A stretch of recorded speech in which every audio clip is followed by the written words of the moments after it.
I want to capture the moment of inspiration. I want to convict the moment when you figure out exactly the right angle to make the pus inside your pimple come squirting out. And when I have it in my clutches, I will take it down to my basement and make from its carcass a veil.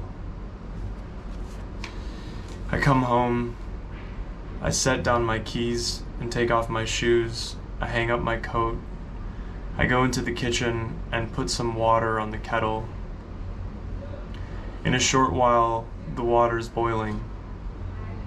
I get up out of my chair, take out a tea bag, put it in a mug, and put the hot water into the mug. The smell of the tea makes me nauseous. I need a hit. I leave the tea on the counter and go into my bedroom. I take out my drugs and cook up a line. I take the blow smack standing up. I shoot the dust liquid up my nose with a glass pipe needle snort. What am I going to do with myself? What am I going to do with myself? What am I going to do with myself? What am I going to do with myself? What am I going to do with myself? What am I going to do with myself? What am I going to do with myself?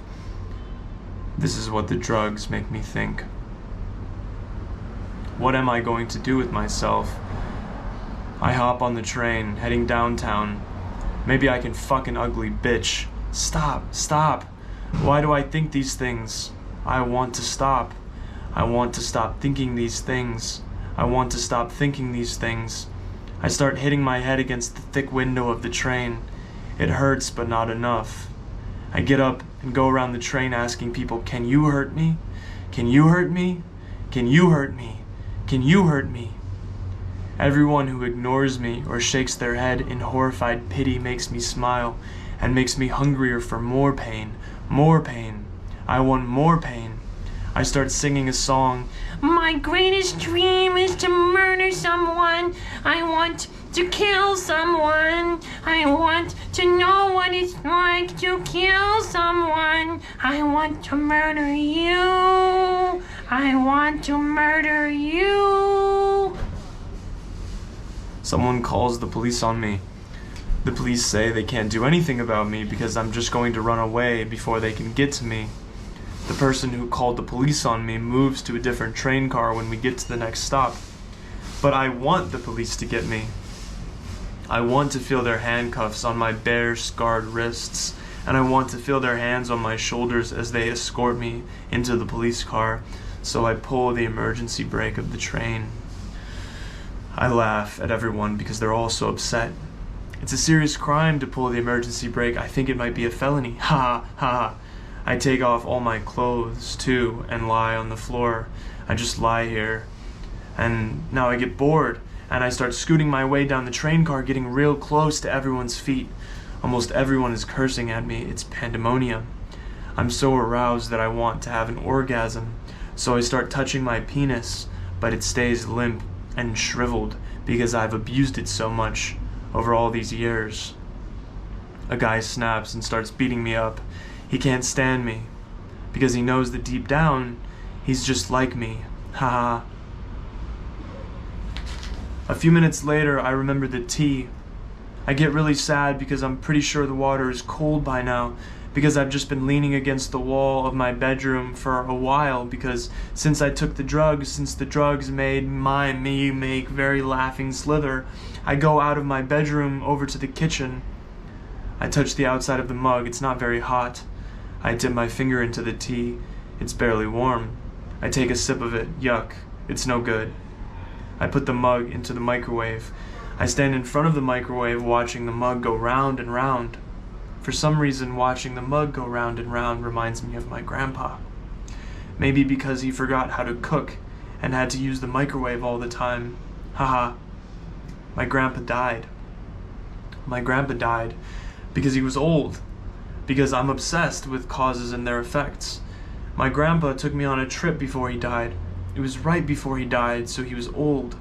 He was old, but he still laughed a lot. He laughed a lot. He laughed and joked about how pretty the young ladies who our waitresses were. I know he wanted to touch their breasts and stick a finger into their vaginas and also put his penis into their vaginas, but the most they let him have was a hug.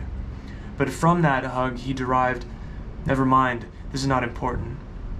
During the trip, he rented a car for us and I drove. When we returned the car, they told us to have a nice day, and we told them to have a nice day too, and I took some free coffee from them, and then we flew back to our country. And a few weeks later, my grandpa got a letter in the mail saying that we owed the car rental company $3,000. Well, my grandpa and my family and everyone thought that was just ridiculous, because the people at the car rental place had told us to have a nice day. They had not told us that we would need to pay them $3,000.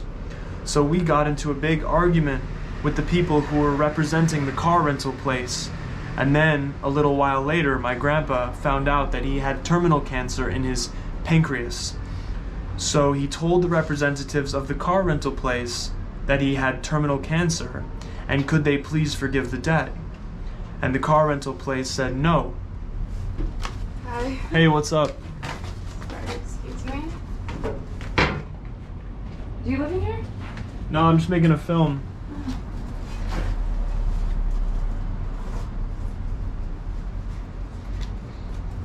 My sister's on a call in there. Is there somewhere else you could read that? Nah. No? Okay. How much longer do you think you'll be? Not very long. Okay.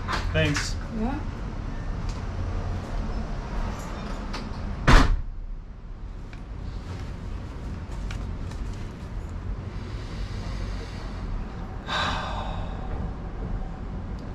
And the car rental place said no.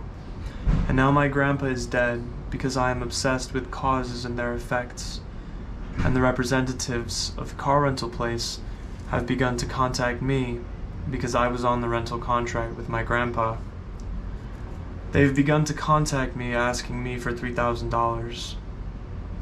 They have begun to ask me for $3,000 because I'm a drug addict and I take the tea out of the microwave and take it to the table and sit down at the table, and the tea is too hot and the tea is too hot, and I am bored because the tea is too hot and I am on drugs. I have taken drugs and the tea is too hot, so I don't have anything to do while I wait for the tea to cool down, because I can't take more drugs, because if I do, then I'll probably freak out or overdose. But I can't wait for the tea to cool down, because then I'll start thinking, and when I start thinking, then I'll start thinking. No,